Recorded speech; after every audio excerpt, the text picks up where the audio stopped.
ఆలోచనలు ఏవి పెట్టుకోకుండా దేవుని మాటలు విందాం. యోసేపుకు యెహోవా తోడై ఉన్నాడు అనే మాట మనం చదివాం. దేవుడు ఒక మనుషునికి తోడై అతనితో కూడా ఆయన ప్రయాణించినటువంటి విధానాన్ని గురించి ఇక్కడ మనం గ్రహిస్తాం. దేవుడు తోడై ఉంటే మనిషికి ఇంకా కావాల్సిందేముంది? ఒక బలవంతుడైన మనిషి మన ప్రక్కన నడుస్తుంటే శత్రు భయం మనకు ఉండదు. ఎందుకంటే సమర్థుడైన వ్యక్తి నాకు తోడున్నాడు కనుక ఇక ఎవడు నన్ను ఏమీ చేయలేడని ఒక భరోసా. కానీ అలాంటి మనిషి కూడా వానికంటే బలవంతుడు ఎదురైనప్పుడు వీడు జంప్ అయిపోతాడు. ఒకసారి మీకు మొన్ననే ఒక జోక్ చెప్పా. సోమయ్య రామయ్య గురించి.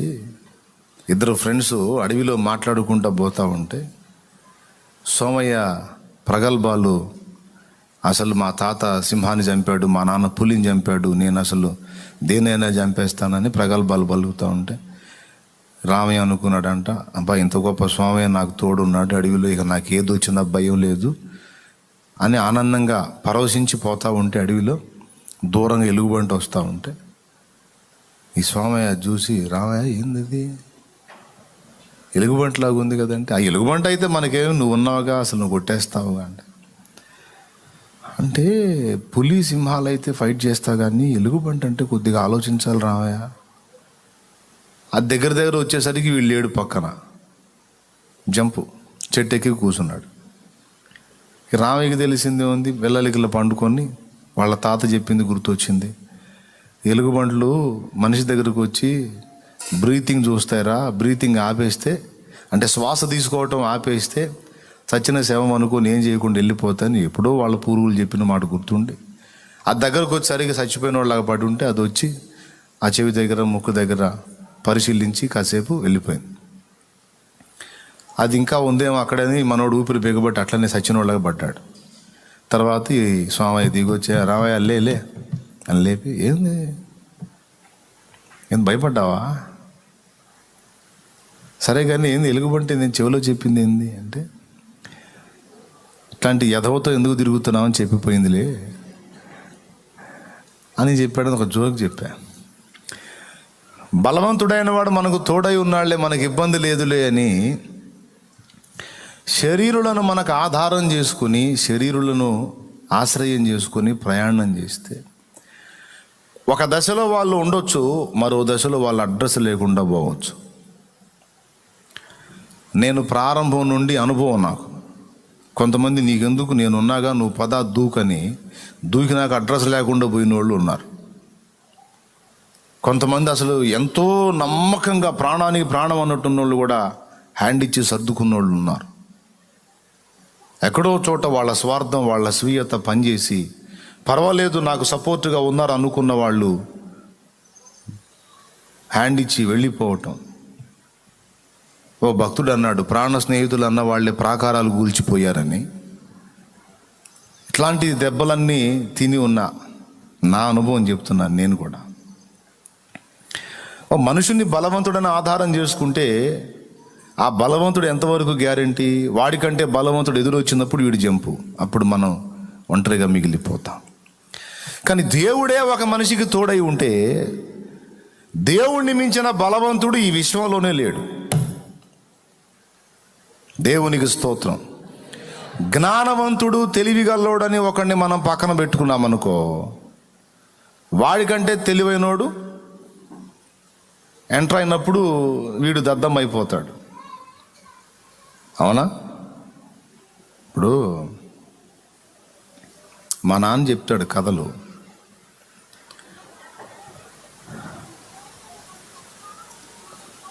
పెళ్లి చూపులు జరుగుతున్నాయంట. వెనకటి రోజుల్లో ఇట్లాంటివి ఉండేవి.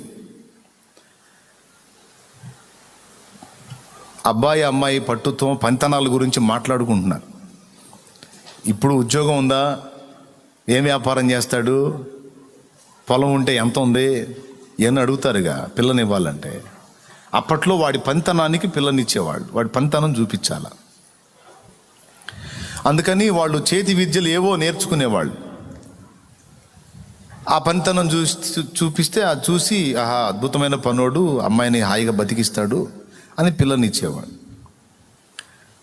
చోట ఒక అమ్మాయిని చూసి మాట్లాడుకోవడానికి పోయారు. పోతే ఆ ఉన్న వాళ్ళందరిలోకి ఒకడు హైట్ తక్కువ అంట, ఎత్తు తక్కువ అంట, చాలా ఎత్తు తక్కువ. కానీ అతన్ని కూడా పెద్ద మనిషిగా తీసుకొని పోయారు. అన్నప్పుడల్లా మాట్లాడ్డా ఆయన, అంబుల పొదిలో బాణంలాగా అవసరమైనప్పుడే ఆయన దించుతారన్నమాట. సరే అక్కడికి వెళ్ళిన తర్వాత ఈ అబ్బాయి పనితన లేదు, ఈ అబ్బాయి చూపించాడు.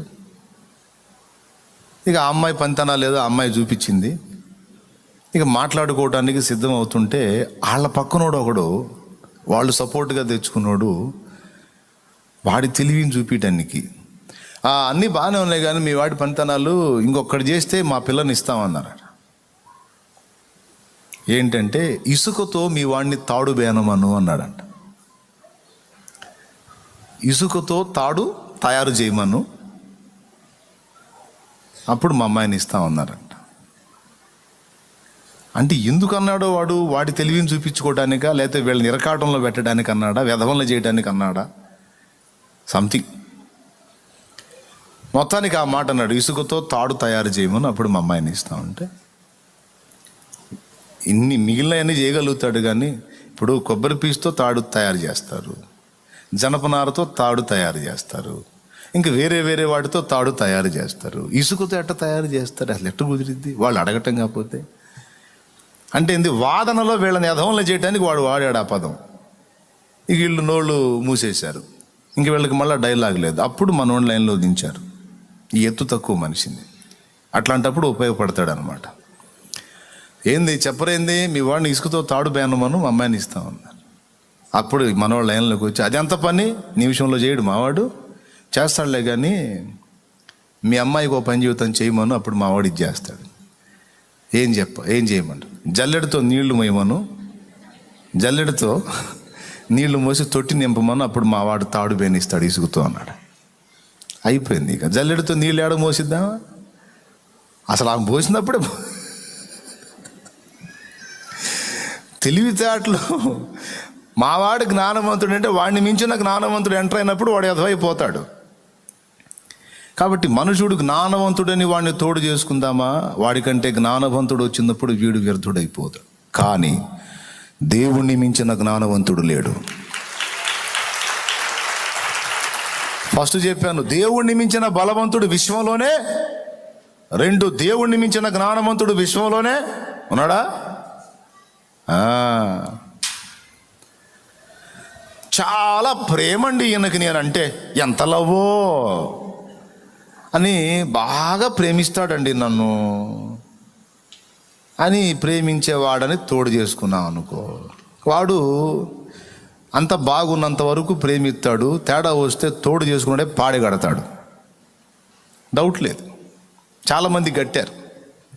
ఆ మధ్య ఒక అమ్మాయి లవ్ మ్యారేజ్ గురించి తెలిసింది నాకు. 1 ఇయర్ వాడికి డౌట్ వచ్చింది. అమ్మాయిని ఒక టూర్కి అని తీసుకెళ్ళి, కొండల ప్రాంతాన్ని తీసుకెళ్ళి రాయి తీసుకుని తల పగలగొట్టి చంపాడు. లవ్ ఎక్కువైంది వాడికి, డోస్ పెరిగింది.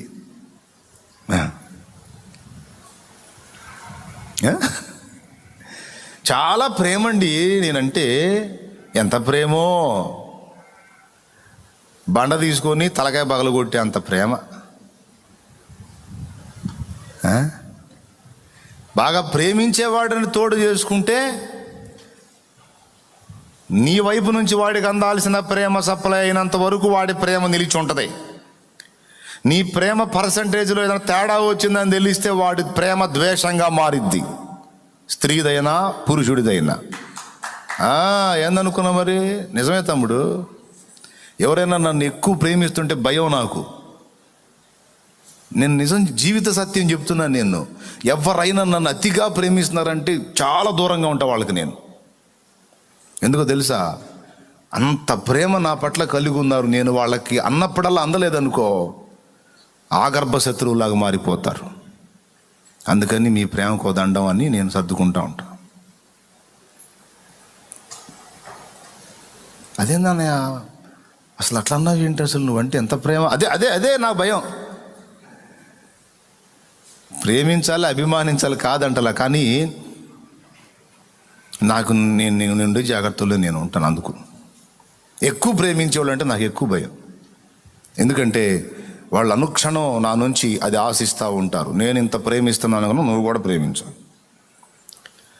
ఉదాహరణకి నన్ను ప్రేమించి నా కోసం ఒక వ్యక్తి వచ్చి పడిగాపులు కాశారు. ఇక్కడ ఒకరోజు అందలా, 2 రోజులు అందలా, ప్రేమ అందుతాడు అన్న, 3 రోజులు అందలా. అప్పుడు ఏమైద్ది? ఆ ప్రేమ కాస్త భయంకర ద్వేషంగా మారి ఇక నా పేరు ఎత్తితేనే ఆయన వదిలేవు చెప్పాక ఆయన గురించి ఫుల్ తేడా. ఎంత ఫుల్, అరే అంత ప్రేమ ఆయన కోసం పడిగాపులు కాస్తే 3 రోజులు ఫుల్ తేడా ఎట్లన్నావు? నీకు అందలా. అందుకు అంటే నా నుండి నీకు మళ్ళా నువ్వు ఇంత ప్రేమ చూపుతున్నావు కనుక అంత ప్రేమ నీకు సప్లై అయితే ఉండేటట్టు. ఇంతే కదండి మనుషుల ప్రేమ. సప్లై కాలేదనుకో ఆ ప్రేమ ద్వేషంగా మారిద్ది. కాబట్టి స్త్రీ అయినా పురుషుడైనా బంధు ప్రేమైనా కుల ప్రేమైనా మత ప్రేమ ఏదైనా మన వైపు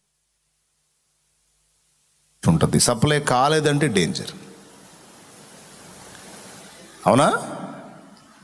కాబట్టి ఇతను బాగా ప్రేమిస్తాడని ఆ మనిషిని తోడు చేసుకుందాం, ఆ మనిషిని తోడుగా ఉందాం. అతడే జీవితం, ఆమె జీవితం. ఎందుకంటే ప్రేమ, నేనంటే ప్రేమ అని ఎగిరి గంతేసి తోడు చేసుకుంటే నీ ప్రేమలో మార్పు వచ్చినా లేదా నువ్వు ఇంకొకళ్ళని ప్రేమించినా అవుట్. హల్లెలూయా. కానీ దేవుని ప్రేమ, మనం ఇంకనూ పాపులమై ఉండగానే, ఆయనకు శత్రువులంగా నడుచుకొనుచుండగానే మన కోసము ప్రాణము పెట్టిన ప్రేమ అగాపే.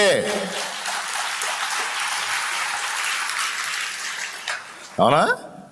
ఎంత ప్రేమ! మనం మంచోళ్ళమనే, మనము శత్రువులమై ఉండగానే ఆయన మన కోసము, క్రీస్తు యేసు మన పాపముల కొరకు చనిపోయాడు. చెప్పు, దేవునంతటి ప్రేమ కలిగిన వాడిని విశ్వంలో ఇంకొకరిని చూపిస్తావా నువ్వు? దమ్ముంటే సై. దేవుడంత నిజాయితీ పరుణ్ణి, దేవుడంత నమ్మకస్తుణ్ణి, దేవుడంత ప్రేమ కలిగినోడిని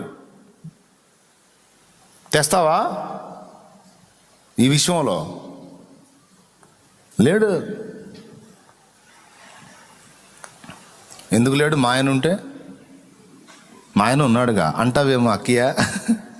భార్య భర్తల ప్రేమ వికసించిన ప్రేమ పుష్పము వాడిపోయి రాలును త్వరలో, మోడుగా మిగిలిపోవును. భార్య భర్తల ప్రేమ వికసించిన ప్రేమ పుష్పము వాడిపోయి రాలును త్వరలో, మోడుగా మిగిలిపోవును. ఎన్నడెన్నడు మారనిది నా యేసుని నిత్య ప్రేమ, ఎన్నడెన్నడు వీడనిది నా యేసుని దివ్య ప్రేమ. ప్రేమ యేసుని ప్రేమ, ఇది ఎవ్వరు కొలువలేనిది. నిజము దీనిని నమ్ము, ఇది అందించలేనిది. దేవునికి మహిమ, దేవునికి మహిమ. భార్యాభర్తల ప్రేమ వికసించిన ప్రేమ పుష్పము. తల్లి బిడ్డల ప్రేమ గురించి చెబుతాడు, అన్నాదమ్ముల ప్రేమ గురించి చెబుతాడు. ఇవన్నీ ప్రేమలు చెప్పి చివరికి యేసు ప్రేమ ఎన్నడూ మారదని చెబుతాడు. కాబట్టి ఇది దేవుణ్ణి ఎరిగిన వాళ్ళందరికీ, బైబిల్ ఎరిగిన వాళ్ళందరికీ తెలిసిన సత్యం. కాబట్టి బాగా ప్రేమించేవాడని మనిషిని తోడు చేసుకుంటే ఆడి ప్రేమ విషంగా మారిద్ది, ఆమె ప్రేమ విషంగా మారే అవకాశం ఉంది. కానీ దేవుని ప్రేమ అలా ఎన్నటికీ మారదు. ఏదైనా ఉంటే ఆయన ప్రేమ నుండి, కృప నుండి మనం దూరంగా పోయి మనం భ్రష్టు పట్టడం తప్ప ఆయన ప్రేమలో మార్పు లేదు.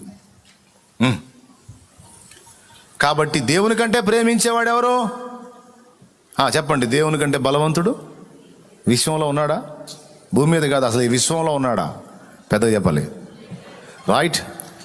దేవుని కంటే జ్ఞానవంతుడు ప్రపంచకంలో కాదు, విశ్వంలో ఉన్నారా? రైట్. దేవుని కంటే ప్రేమ గలవాడు ఉన్నాడా? లేడు. ఉన్నాడని నువ్వు ఒకవేళ అనుకుంటే భ్రమే. అలా అనుకోకపోతే బతకలేంగా అన్నయ్య. అట్ట అనుకొని బతుకు, నేనేం కాదన్ను. దేవునికి స్తోత్రం, హల్లెలూయా. అట్ట అనుకొని బతుకు అంతే, ఆనందపడు అంతవరకే. కానీ దేవునికి మించిన ప్రేమ కలిగిన వాడు మనకి ఎక్కడా దొరకడు. దేవుని కంటే ప్రేమ కలిగిన వాడు ఎవరు?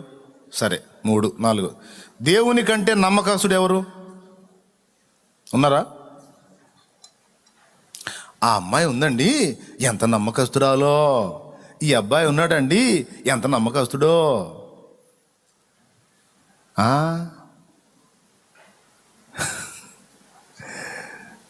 ఎవరు నమ్మకస్తులు?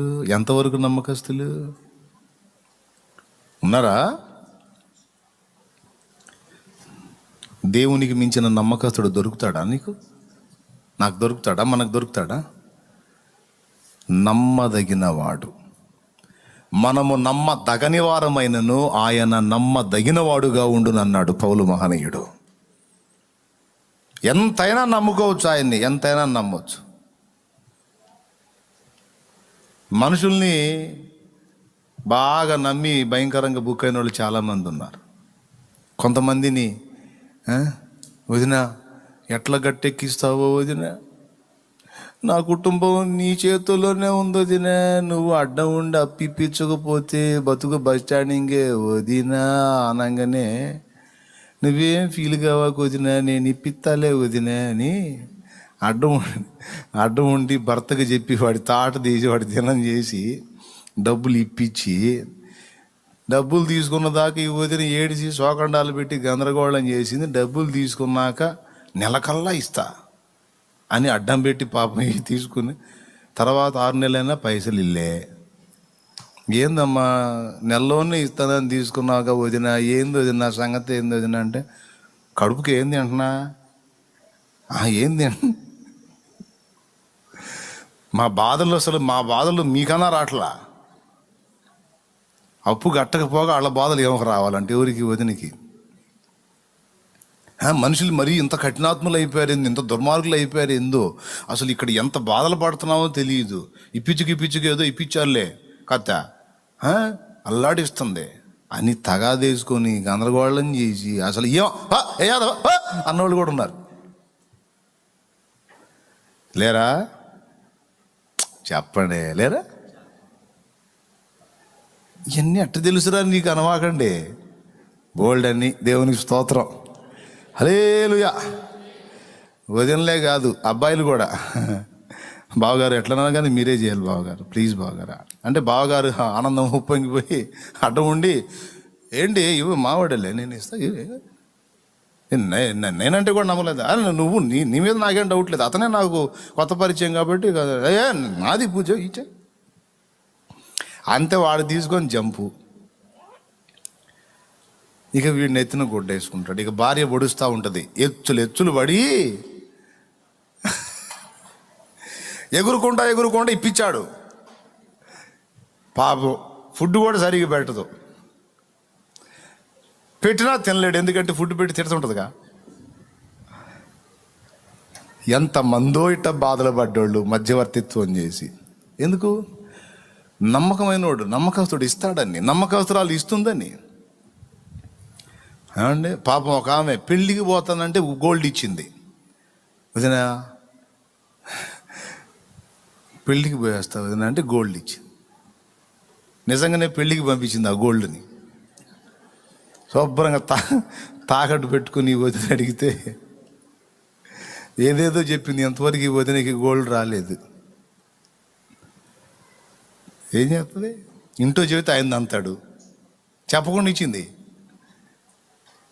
ఎన్ని బాధలు ఇట్లాంటి వాళ్ళు ఎంతమంది. నమ్మకస్తుల్లాగుండి నమ్మబలికి పైసలు తీసుకొని, బంగారం తీసుకొని, డబ్బులు తీసుకొని, నమ్మకంగా పక్కమ్మటి ఉన్నట్టుగా ఉంటా ఎంతమంది దెబ్బతిన్నోళ్ళు. మనుషులు అందరూ తేడా నేను అనలే, మళ్ళీ టెన్షన్ పడి నన్ను తిట్టుకోవాకండి. కొంతమంది ఉంటే ఉండవచ్చు, ఎక్కడో అడప ఎంత ఉన్నా దేవుడు అంత నమ్మదగిన వాళ్ళు అయితే ఎవరు లేరు. అది చూపిస్తారా మరి? దేవుడు అంత నమ్మకస్తులు ఎవ్వరూ లేరు, ఈ విశ్వంలోనే లేరు. ఇక ఈ రకంగా చెప్పుకుంటూ పోతే ఎంత లిస్ట్ వస్తుంది. ఆయన కొలతలో, బలములో ఆయనకు మించినోడు లేడు, జ్ఞానములో ఆయనకు మించినోడు లేడు, ప్రేమలో ఆయనకు మించి ప్రేమించేవాడు లేడు, నమ్మకత్వంలో ఆయనకి మించిన నమ్మకస్తుడు లేడు. సిరి సంపదలు కలిగిన వేళ అందరూ హత్తుకు ఉంటారు. సంపదలన్నీ కంటికి ఎవ్వరు కనరారు. ఎవరున్నా లేకున్నా, ఏ స్థితిలో నేనున్నా, ఎవరున్నా లేకున్నా, ఏ స్థితిలో నేనున్నా,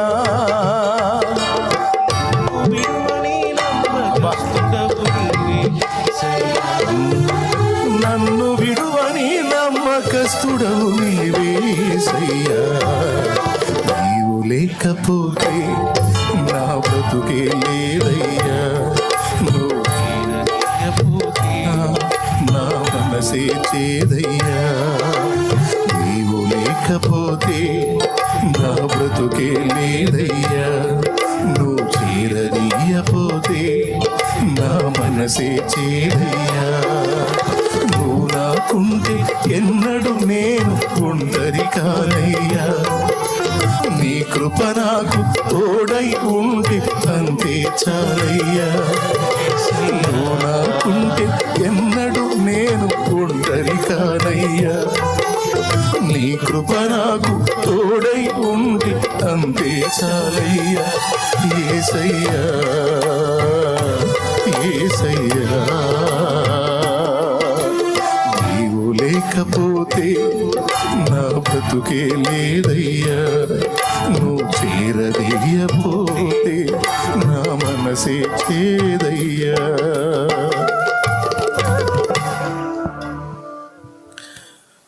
పిల్లలు బాగా చూసుకుంటారని పెద్దోళ్ళు పాపం వాళ్ళ జీవితం అంతా దారపోస్తారు. వయసు ఉడిగినాడు వాళ్ళు ఆదరిస్తారని. కానీ వాళ్ళకి రెక్కలు వస్తాయి, వీళ్ళకి రెక్కలు ఊడిపోతాయి. ఈ దశలో చాలామంది తల్లిదండ్రులకు గుండె కోత మిగులుతాయి. ఎందుకు తెలుసా? నమ్మకంగా తీసుకెళ్ళి ఏ వృద్ధాశ్రమాలకు అప్పచెబుతారు, లేదా అలాగే ముసలోళ్ళు వదిలిపెట్టి వెళ్ళిపోతారు. బతికితే బతకండి, సస్తే సావండి అని. చాలామంది తల్లిదండ్రులకు గుండె కోత పిల్లల్ని నమ్మి. అదే వాళ్ళు చేయగలిగే శక్తిలో ఉండి చేయగలిగే ఉపయోగపడే పరిస్థితుల్లో ఉంటే వాళ్ళు కూడా తీసుకెళ్తారు. ఎందుకంటే ఇంట్లో పని మనుషులు పని లేకుండా వెళ్ళి చేస్తారు ఏదో ఒకటి. అది చేసే పరిస్థితి లేకుండా కంచాన పడి ఉన్నారనుకో, ఆ ముసలమ్మ తిరుగుతా ముసలోడు పడి ఉంటే వదిలేసి వెళ్ళిపోతారు. ఆ ముసలోడు పడిపోయి ముసలమ్మ తిరుగుతూ ఉంటే, లేదా ముసలమ్మ పడిపోయి ముసలోడు తిరుగుతూ ఉంటే ఎవరో ఒకరు చూసుకుంటూ వదిలేసి వెళ్ళిపోతారు. అసలు ఇద్దరు పడిపోయిన వాళ్ళు కూడా వదిలేశారండి. మొన్న చూశాను, నేను ఏడ్చాను. ఒక ఊర్లో ఇద్దరు, ఆయనకి 70 ఏళ్ళు, ఆయనకి 75 దాకా ఉన్నాయి, ఆమెకు 70 దాకా ఉన్నాయి. ఇద్దరు ముసలోళ్ళు. టీవీలో చూపించారు, చూడలేదా? పిల్లలు ఉన్నారు, చాలామంది పిల్లలు ఉన్నారు వాళ్ళకి. ముసలోళ్ళు పాపం. ఇద్దరికి వచ్చింది బలహీనత, జ్వరం వచ్చింది. 3 రోజులు ఎప్పుడు తిరుగుతూ ఉండేవాళ్ళు. 3 రోజులు ఇద్దరు చెరువు మంచం మీద పడిపోయారు, బయటికి రాలా. 3 రోజుల తర్వాత ఇంట్లోంచి వాసన వస్తుంటే వెళ్ళి డోర్ తీసి చూస్తే ఇద్దరు చచ్చిపోయి ఉన్నారు, శవాలు వాసన వస్తున్నాయి. ఏరి కన్నబిడ్డలో. ఒక్క నిజం చెప్పనా, వాళ్ళు ఎందుకు చచ్చిపోయారు తెలుసా? జ్వరం వచ్చి వాళ్ళు లేవలేక పడిపోయి ఉంటే వాళ్ళకి ఆహారం పెట్టే దిక్కు లేక చచ్చిపోయారు. గొంతు ఎండుకుపోతుంటే లేచి నీళ్లు తీసుకోలేనంత నీరసంలో పడిపోయి ఉంటే నీళ్ళు ఇచ్చే దిక్కు లేక చచ్చిపోయారు.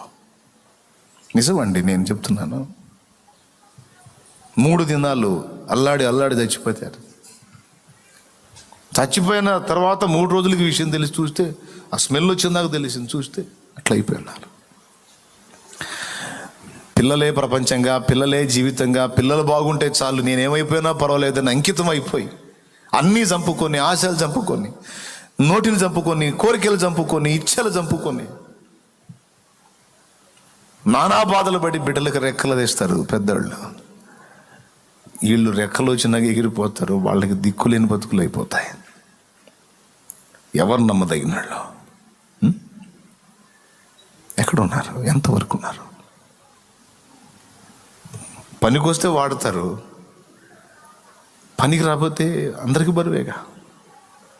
మరి పిల్లల మీద అంత నమ్మకం పెట్టుకున్నారుగా, వాళ్ళ నమ్మకం ఏమైంది? నేను అనుకుంటున్నాను వాళ్ళ మీద దేవుడే జాలిపడ్డట్టు ఉన్నాడు. మీకు ఎట్లాంటి దుర్మార్గులు ఎందుకు మిమ్మల్ని చూడర్లే వచ్చేయండి అని. మరి వాళ్ళకి తల్లిదండ్రి అయినా, ఏది కన్న వాళ్ళకి ముసలాళ్ళు తల్లిదండ్రి అయినా, వాళ్ళని సృష్టించిన సృష్టికర్తకు కన్న పిల్లలు కదా. నా బిడ్డలారా మీరు అక్కడ ఆవేదన పడుతున్నారు, ఇంకొద్దులే వచ్చేయండి అని ఆయన తీసుకున్నట్టున్నాడు ఆయన బిడ్డలు ఆయన దగ్గరికి. కొంపదీసి మీలో ఎవరైనా అట్లాంటి వాళ్ళు ఉంటే జాగ్రత్త పడండి, దుర్మార్గం చేయవాకండి. ముసలాళ్ళకి శాపగ్రస్తులు అవుతారు. వాళ్ళు ఎట్లాంటి వాళ్ళు అన్నా కానీ వాళ్ళు చేయాల్సింది మర్యాద చేయండి. వాళ్ళు ఉన్నంత వరకు. పండుటాకులు ఎప్పుడు రాలిపోతాయో తెలియదు. వాళ్ళు ఒకవేళ తృణీకరించినా, కోపడ్డా, విసిగించినా, ఈసడించుకున్నా నువ్వు దుర్మార్గం చేయొద్దు వాళ్ళకి. వాళ్ళని ఆదరించావా దీవించబడతావు. దుర్మార్గం తలపెట్టావా అదే గతి నీకు వచ్చింది. గుర్తు. ఎవరైనా ఉంటే లైన్లో, ఈ లైవ్లో ఉన్నోళ్ళు కానీ, ఇక్కడ కూర్చున్న వాళ్ళు కానీ ఎవరైనా జాగ్రత్త. ఆ తల్లిదండ్రి గుండె కోతగండి. అవునా కాదా? స్తోత్రం చెప్పండి. వృద్ధాశ్రమాలకు వెళ్ళి చూడండి. నువ్వు పలా బిర్యానీ ప్యాకెట్లు తీసుకెళ్ళిపోగాక, అయ్యా అయ్యా అయ్యా నమస్తే అయ్యా అంటారు ముసలాళ్ళు. అమ్మా తినమ్మా అంటే, అయ్యా ఆడబెట్టయ్యా ఆడబెట్టయ్యా, తింటాలయ్యా ఆడబెట్ట అని మనకు నమస్తే చెప్పి ఆ ప్యాకెట్ ఆడబెట్టేసుకొని వాళ్ళు ఎటు చూస్తారు తెలుసా? ఆ తలుపుకి వెళ్ళి చూస్తుంటారు. ఏ కొడుకన్నా, ఏ కూతురన్నా వచ్చి అమ్మా అంటారేమో అని చూస్తారు.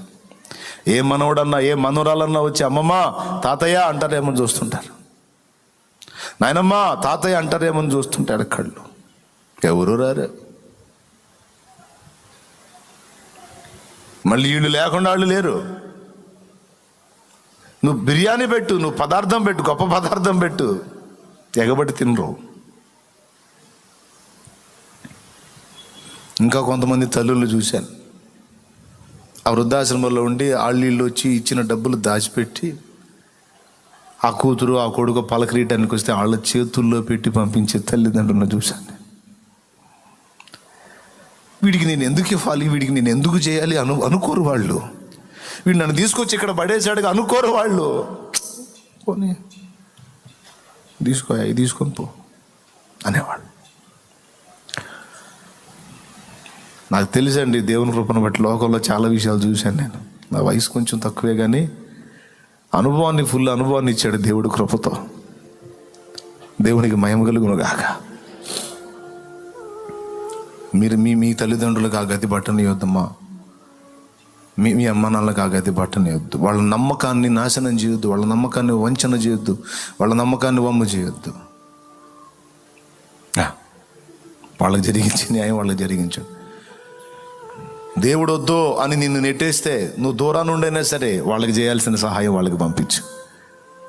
వాళ్ళు నిన్ను ముఖం మీద తిడతా ఉంటే కనీసం మరుగు నుండైనా వేరే వాళ్ళ ద్వారైనా సరే వాళ్ళకి ఏ తక్కువ కాకుండా చూడు. నువ్వు బిడ్డగా నీ మీద వాళ్ళు పెట్టుకున్న నమ్మకానికి న్యాయం చేయి, అంతే. చాలామందికి న్యాయం జరగట్లా. ఈ విషయంలో కనీసం చింత కూడా ఉండదు వాళ్ళకి. మీ నాన్న సంగతి ఏంది అని అడిగితే వాడు మామూలుడు కాదంటాడు. మీ అమ్మ సంగతి ఏంది? మమ్మ అది పెద్ద దుర్మార్గురాలు, దాంతో ఎందుకులే అన్న వాళ్ళు కూడా అలాంటి మాటలు కూడా విన్నాను నేను. మీ అందరికీ ప్రేమతో చెప్తున్నాను, అట్లా ఎప్పుడు ఎవరు చేయకండి, జాగ్రత్త. మంచిది కాదు అది. కానీ ఫ్లోలో వచ్చింది, అందుకే చెప్పాను. కానీ కన్న బిడ్డల దగ్గర కూడా నమ్మకత్వం లేదు. కానీ కన్న బిడ్డల కన్నా కూడా, కట్టుకున్న వారి కన్నా కూడా ఆయన నమ్మదగినవాడు.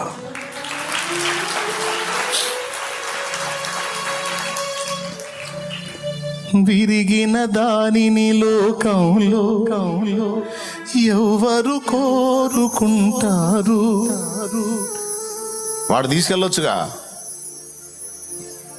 ఈ ముసలి వాళ్ళని మా మీద పడేస్తాడు, వాడు తీసుకెళ్ళొచ్చుగా. వాడు పుట్టలేదా? వాడిని కూడా కన్నదుగా, మరి వాడు తీసుకెళ్ళడింది? మాకు బాధ ఎన్నో ఉంటే మాకు మానెత్తినేస్తాడింది. ఈ గుంపుని ఎక్కడెక్కడ గుంపుకు మేము ఆడబెట్టేమి? మౌనంగా, అయ్యా పెద్దోడా నీ దగ్గరికి వెళ్ళమంటుందిరా. నా దగ్గరికి ఎన్ని నీళ్ళు ఉంటారు? ఎన్ని నీళ్ళు ఉంటారు నా దగ్గర? మన ఉన్నారుగా, ఇప్పుడు వాళ్ళ దగ్గర ఉండాలి. మరి వాదన, వీళ్ళేం గోవల్లాగా చూస్తూ ఉంటారు. పెద్దోడికి వెళ్ళి ఎందుకు వీళ్ళ భారం మోయాలి? ఈ విరిగిపోయిన వస్తువులు వాడకానికి పనికిరావు. విరిగిన దానిని లోకంలో ఎవరు కోరుకుంటారు? విరిగిన మనసును వాడుకునే. నేను చెప్తున్నాను, ఈ పాట నాకు యేసయ్య ఇచ్చినప్పుడు నేను ఒక పెద్ద ఆయన దగ్గర కూర్చొని రాశాను, ఒక ముసలాయన దగ్గర కూర్చొని రాశాను. దేవుని కృపను బట్టి ఆయన నా దగ్గరే ఉన్నాడు. ఆ రోజు ఏదన్నా ఒక పాట దేవుడు ఇవ్వాలని ప్రార్థన చేసుకుని అన్ని ముందు పెట్టుకొని పాట తయారు చేయడానికి కూర్చుంటే ఎంత కుస్తీలు పడ్డా పాట రాలా. క్యాసెట్కి సమయం వస్తుంది, పాట చేయాలి. ఏసయ్యా పాటి 2 గంటలు కుస్తీ పడ్డా పాట రాలా. వాళ్ళు అక్కడే కూర్చొని తిప్పలు పడుతూ ఉందని నేను గదిలోంచి బయటకు వచ్చా కంజర తీసుకొని. ఈ పెద్ద ఆయన కనపడ్డాడు, ఆయన దగ్గర ఇంకొక చిన్నోడు కనపడ్డాడు. చిన్నోడికి నరాల బలహీనత, పెద్ద ఆయనకి ఇంకొక బలహీనత. ఇద్దరికి కుటుంబ సభ్యులు ఉన్నారు, కానీ ఇద్దరు వదిలేశారు, వచ్చి సన్నిధిలో ఉన్నారు. వాళ్ళ మధ్యలోకి వెళ్ళి కూర్చున్నా. వాళ్ళ ముఖాల్లో చూసి వాళ్ళలాగా నేను ఫీల్ అయ్యి, వాళ్ళ అనుభవాల్లోకి నేను వెళ్ళి పాడుకున్న పాట అది. దేవునికి స్తోత్రం కలుగును గాక. నిజంగా వాళ్ళ ప్లేస్లో నేను ఉంటే ఎలా నేను దేవుడిని వేడుకుంటాను. దేవుడి సన్నిధి లేకపోతే వాళ్ళు ఎక్కడ బతుకుతారండి? దేవుడి సన్నిధి కూడా వాళ్ళకి ఆశ్రయం ఇచ్చి అంత అన్నం పెట్టి వాళ్ళని ఆదరించకపోతే వాళ్ళు ఎక్కడ బతుకుతారు? ఎక్కడ అనాథ శవాలు అయిపోతారు. అందుకే నీవు లేకపోతే నా బ్రతుకే లేదయ్యా, నువ్వు చేరదీయపోతే నా మనసే చేరయ్యా. నువ్వు నాకుంటే ఎన్నడు నేను ఒంటరి కానయ్యా, నీ కృప నాకు తోడై ఉంటే అంతే చాలయ్యా యేసయ్యా. ఈ పాట బాగుందా పెద్ద ఆయన? అయ్యా అద్భుతంగా ఉంది. ఆయన ఏడ్చాడు, ఆయన అప్పుడు వచ్చినాయి సిరి సంపదలు. ఒకవేళ వాళ్ళకి అన్నీ ఉంటే అమ్మో అందరూ చుట్టేస్తారు. ఏమీ లేవు, ఎందుకు పనికిరారా, పడేసిపోయారు. సిరి సంపదలు కలిగిన వేళ అందరూ హత్తుకు ఉంటారు, సంపదలన్నీ తరిగిన వేళ కంటికి ఎవరు కనరారు. ఎవరున్నా లేకున్నా ఏ స్థితిలో నేనున్నా నన్ను విడువని నమ్మకస్తుడవు నీవే యేసయ్యా.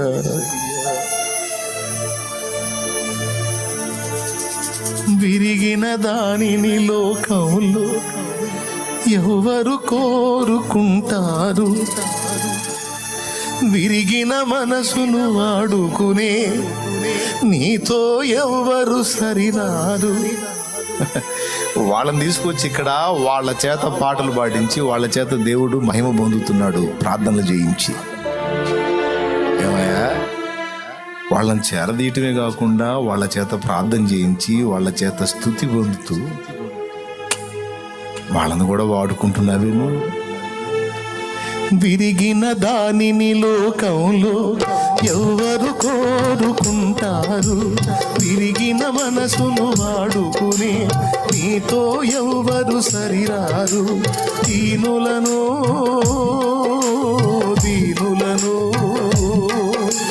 జ్ఞానులుగా శ్రీమంతులుగా మార్చగలిగిన మంచి దేవుడవు నీవే యేసయ్యా.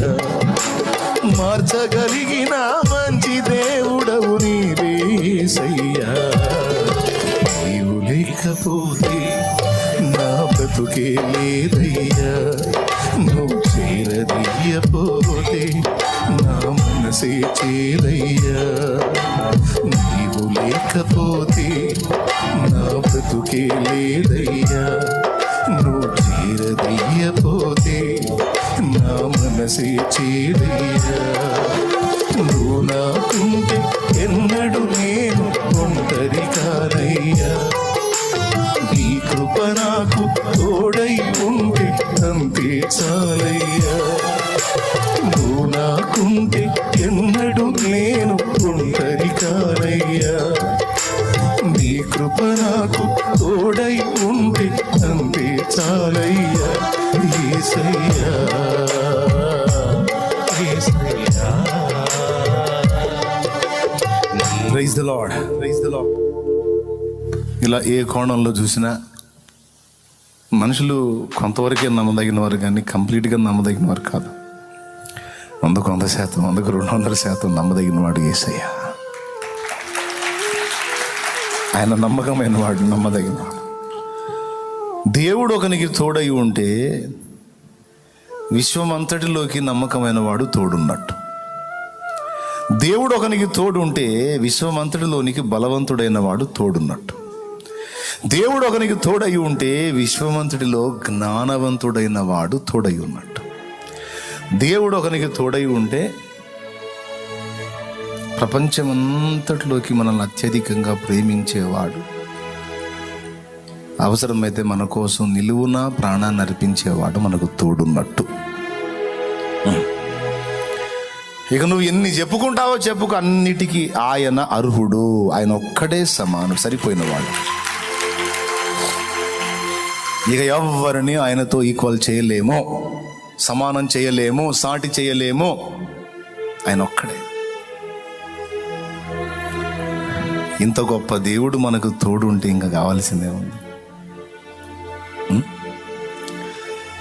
దేవుడు మన పక్షమందుండగా మనకు విరోధి ఎవడు? రోమాపత్రిక 8:29 చదువు తల్లి. ఇట్లుండగా ఏమందుము? దేవుడు మన పక్షముగా నుండగా మనకి విరోధి ఎవడు? పక్షముననున్నాడు అన్నా, మనకు తోడై ఉన్నాడన్నా ఒకటే. దేవుడు మన పక్షం వహించాడు, మనకు తోడుగా ఉన్నాడు, మనకు ముందుగా ఉన్నాడు. ఇప్పుడు దేవుడు తోడై ఉంటే ఇంత ఉన్నట్టు మనకి ఏమున్నట్టు? ఒక బలవంతుడు, జ్ఞానవంతుడు, ప్రేమ కలిగిన వాడు, నమ్మకస్తుడు మనకు తోడై ఉన్నట్టు. ఎంతటి దాన్నైనా ఎదిరించగల శక్తివంతుడు. మళ్ళీ కొద్ది గొప్ప శక్తి కాదు, దేన్నైనా. ఇంకా మనకు కావాల్సింది ఏంది చెప్పండి? ఏం కావాలి మీకు? ఏది కావాలన్నా చాలిన వాడు కదా.